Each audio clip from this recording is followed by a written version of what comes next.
శ్రీమాత్రే నమ. జయ గురు దత్తాత్రేయ నమ. ఈ వీడియోలో మనం వృషభ రాశి వారికి మార్చి 1 నుంచి 7వ తారీఖు మధ్యలో జరగబోయే వార ఫలాలు పరిశీలించినప్పుడు మరి వృషభ రాశి వారికి ఈ వారం నుంచి సుమారుగా 25 రోజుల పాటు అద్భుతమైనటువంటి యోగం ఒకటి ఏర్పడడం జరిగింది. రాష్ట్రాధిపతి శుక్రుడు షష్టాధిపతిగా లాభస్థాన సంచారం అది శని భగవానుడితో కలిసి మార్చి 1 నుంచి 25వ తారీఖు వరకు సంచరించడం జరుగుతుంది.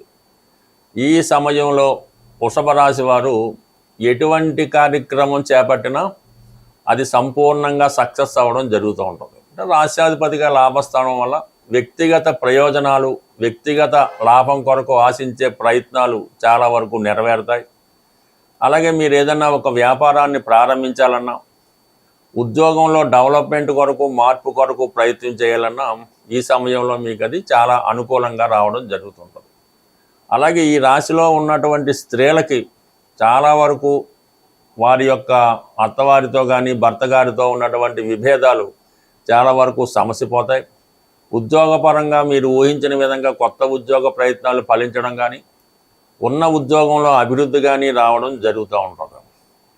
అలాగే మీరు ఏదన్నా మీ జీవనోపాధి కొరకు, మీ వ్యక్తిగత ఆదాయం పెంచుకోవడానికి ఏదైనా ఒక వ్యాపారాన్ని ప్రారంభించడానికి, అంటే స్త్రీలకు సంబంధించినటువంటి శుక్రుడు కాబట్టి ఈ కళలకు సంబంధించినవి డ్యాన్స్ స్కూలు, మ్యూజిక్ స్కూలు, సంగీతం స్కూల్ లాంటిది కానీ, టైలరింగు, బ్యూటీ పార్లర్స్ లాంటివి కానీ, ఏదన్నా క్లాత్ స్టోర్ లాంటిది ప్రారంభించుకున్నప్పుడు అది చాలా వరకు కొద్ది రోజుల్లోనే దాని యొక్క సక్సెస్ అన్నది స్త్రీలు పొందడం జరుగుతూ ఉంటుంది. ఇక అలాగే మీరు ఏదైనా వ్యాపార అవసరాల కొరకు, మరి వ్యాపార అభివృద్ధి కొరకు ఏదైనా రుణ ప్రయత్నం చేస్తున్నప్పుడు ఖచ్చితంగా మీకు బ్యాంకుల ద్వారా ఆ రుణ ప్రయత్నం చాలా వరకు ఫలిస్తూ ఉంటుంది. గతంలో మీకు శత్రువులుగా ఉంటూ మీకు పోటీగా ఉన్నవారే ఇప్పుడు మీకు మిత్రులుగా మారి మీ యొక్క అభివృద్ధికి సహాయపడతారు. లేదంటే మీరు వారితో కలిసి మీ యొక్క వ్యాపారాన్ని, స్నేహాన్ని అభివృద్ధి చేసుకోవడానికి కూడా ఇది చాలా వరకు అనుకూలంగా ఉంది. అలాగే ఈ సమయంలో పరిచయమైనటువంటి స్త్రీలు మీకు చాలా వరకు సహకరించి మీకు అండదండలుగా ఉంటూ మీ యొక్క అభివృద్ధి కూడా కారణం అవటం జరుగుతుంటుంది. గతంలో విడిపోయినటువంటి ఫ్రెండ్స్ కూడా తిరిగి కలుసుకోవడం జరుగుతూ ఉంటుంది. బట్ ఏదైనా ఇదొక మంచి గోల్డెన్ పీరియడ్ లాంటిది.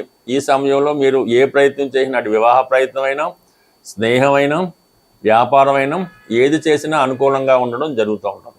ఇక ప్రధానంగా మరి ధనస్థానంలో ఉన్నటువంటి గురుగ్రహం, మరి ధనస్థానంలో ఉన్నటువంటి గురువు అష్టమాన్ని వీక్షించడం వల్ల చాలా వరకు మీకు వృత్తిపరంగా, ఆర్థిక పరంగా చాలా అనుకూలంగా ఉంటుంది. సడన్గా ఉద్యోగపరమైనటువంటి మార్పులు ఏమైనా చేయాలనుకుంటే చేయొచ్చు. అది కాకుండా మీ కుటుంబంలో ఎవరికన్నా ఆదాయం పెరుగుతూ ఉంటుంది. ఏదన్నా వాళ్ళకి, మీ భార్యకి కానీ మీ పిల్లలకి కానీ కొత్తగా ఉద్యోగం రావడం వల్ల కుటుంబ ఆదాయం కూడా కంప్లీట్గా పెరగడం జరుగుతూ ఉంటుంది. ఇంకా ప్రధానంగా దశమ స్థానంలో ఉన్నటువంటి 4 గ్రహాల్లో రాష్ట్రాధిపతిగా ఉన్నటువంటి శుక్రుడు లాభస్థానంలోకి రావడం జరిగింది. ఇక ధనాధిపతిగా ఉన్నటువంటి బుధుడు పంచమాధిపతిగా దశమ స్థానంలో ఉన్నప్పుడు అదనపు ఆదాయం కొరకు చేసే ప్రయత్నాలు ఫలిస్తాయి. ఉద్యోగం మారడానికి కూడా ఈ అనుకూలత ఏర్పడుతూ ఉంటుంది. సాధారణంగా బుధుడు ఏంటంటే 2 రకాలుగా ఆదాయాన్ని ఇస్తూ ఉంటాడు. ఆల్రెడీ చేస్తున్నటువంటి ఉద్యోగం, వ్యాపారంతో పాటు పార్ట్ టైంగా ఏమైనా మీరు చేసుకోవాలనుకుంటే ఈ సమయంలో ప్రయత్నం చేసుకోవచ్చు. ప్రధానంగా కుజుడు వ్యయాధిపతిగా దశమ స్థానంలో ఉండడం వల్ల ఉన్న ప్రాంతం నుంచి వేరే ప్రాంతానికి మీ యొక్క వ్యాపారాన్ని షిఫ్ట్ చేయడం కానీ, ఉద్యోగరీత్యా దూర ప్రాంతం వెళ్ళడం కానీ, ఇటువంటి మార్పులు కొన్ని జరుగుతూ ఉంటాయి. ఇక రవి కుజుడు కలిసి ఉన్నప్పుడు అది దశమ స్థానంలో 2 గ్రహాలు దిగ్బలుడై ఉండడం వల్ల ఎవరైతే ప్రభుత్వ ఉద్యోగులు, అలాగే లీడింగ్ పోస్టుల్లో ప్రైవేట్ సంస్థల్లో బాధ్యత కలిగినటువంటి ఉద్యోగంలో ఉన్న వారికి వారి బాధ్యతలు మరింత పెరిగే అవకాశం ఉంటుంది. అలాగే మీకు ప్రమోషన్ లాంటిది కూడా ఈ సమయంలో రావడం జరుగుతుంటుంది. మీలో ఉన్నటువంటి ప్రతిభకి ఒక గుర్తింపు రావడం జరుగుతూ ఉంటుంది. అంటే ఈ సమయంలో మీరు చాలా నిష్పక్షపాతంగా, చాలా స్ట్రిక్ట్గా వ్యవహరిస్తూ ఉంటారు. దానివల్ల కొంతమంది ఇబ్బంది కలిగినా కూడా మేనేజ్మెంట్ నుంచి, పై అధికారుల నుంచి కంపల్సరీగా మీరు సరైనటువంటి గుర్తింపు, ప్రశంసలు అందుకునే అవకాశం ఉంది. మీరు ఇదే దూరంలో వెళ్ళడం వల్ల అతి తొందరలోనే మీరు చాలా ఉన్నత స్థాయి ఉద్యోగానికి వెళ్ళే అవకాశం కూడా కనబడుతుంది. ఎందుకంటే దశమంలో ఉన్న గ్రహాలు 11లోకి వెళ్తాయి. ఇప్పుడు పడిన కష్టం అంతా మీకు ఫ్యూచర్లో కనబడటం జరుగుతూ ఉంటుంది. ప్రధానంగా మనం ఈ వారంలో చంద్రగ్రహణం అన్నది 3వ తారీఖున ఏర్పడడం జరుగుతుంది. విధి విధానంగా అటు కుంభరాశి వారు అటు సింహరాశి వారే కాకుండా ఇంచుమించుగా ప్రతి రాశి వారు కూడా ఈ గ్రహణ సంబంధించినటువంటి పరిహారాన్ని తప్పకుండా చేయవలసి ఉంటుంది. ఇప్పుడు చంద్రుడికి ఏర్పడుతున్నటువంటి ఈ గ్రహణం వల్ల చాలామందికి మానసిక అశాంతి లాంటిది ఏర్పడడం జరుగుతూ ఉంటుంది. ఏదో ఒక కష్టం జాతకుడికి కలుగుతూ ఉంటుంది. విద్యార్థులు ప్రధానంగా ఈ గ్రహణ నియమాన్ని పాటించి తగు విధంగా పరిహారం చేసుకుంటే విద్యలో బాగా రాణించి రాబోయే ఎగ్జామ్స్లో కంప్లీట్గా మీరు విజయం సాధించడానికి బాగుంటుంది. ఇటు వ్యాపారస్తులు కానీ ఉద్యోగస్తులు కానీ ఎవరైనా మీ యొక్క ఆచార ప్రకారం మీ యొక్క కుల గురువు కానీ మీ పంతులు గారు కానీ మీ ఆస్థాన పండితుడు కానీ అడిగి వారు చెప్పే విధంగా కంప్లీట్గా మీరు ఈ గ్రహణాన్ని విధి విధానంగా పాటించి తగు విధంగా దానం కూడా చేయవలసి ఉంటుంది.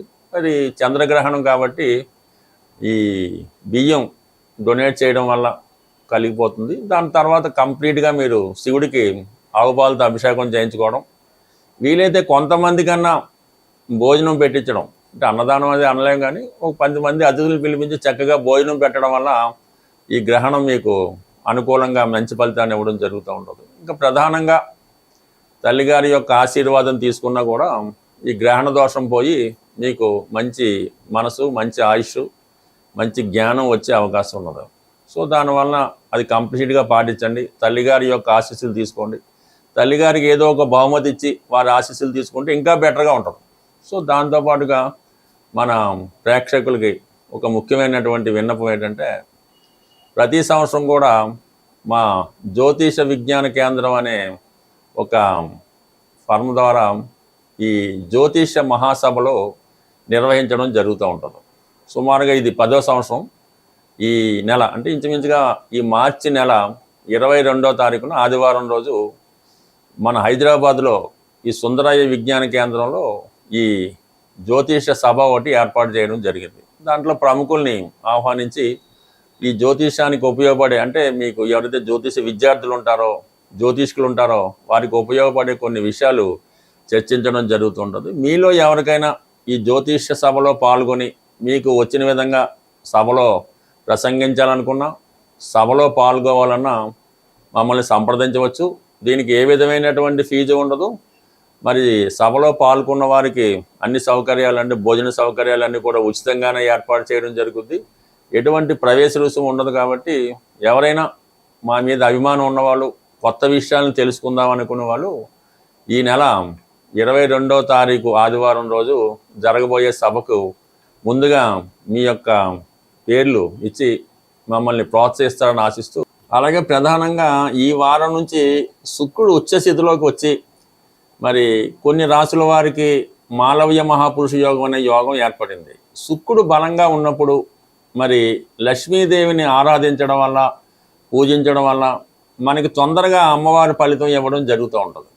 అందువల్ల ఏంటంటే ఈ సమయంలో మీరు ఈ రాబోయే ఈ మార్చి 1వ తారీఖు నుంచి 25వ తారీఖు మధ్యలో కనీసం ఒక 18 రోజులు పెట్టుకొని ప్రతిరోజు కూడా విధి విధానంగా లక్ష్మీ అమ్మవారిని, అంటే మీరు ఏ రూపంలో అమ్మవారిని ప్రసన్నం చేసుకున్నా పూజించినా పర్వాలేదు, కలవ పువ్వులతో అమ్మవారిని ఏదో ఒక శుక్రవారం రోజు కానీ మంగళవారం కానీ ఏ రోజైనా కలవ పువ్వులతో అమ్మవారిని అలంకరించి వీలైతే ఈ ప్రతిరోజు కూడా, అంటే ఈ శుక్రుడు ఉచ్చలో ఉన్న రోజులు కూడా శ్రీ సూక్తం కానీ, లక్ష్మీ స్తోత్రం కానీ, కనకదార స్తోత్రం కానీ పారాయణ చేస్తూ కంప్లీట్గా మీరు ఈ విధానం పాటించడం వల్ల, అలాగే ఏదైనా అమ్మవారి ఆలయంలో అమ్మవారి కలవ పువ్వులతో అర్చన చేయడం, దానివల్ల ఏంటంటే మీకు అమ్మవారు తొందరగా అనుగ్రహించడం జరుగుతూ ఉంటుంది.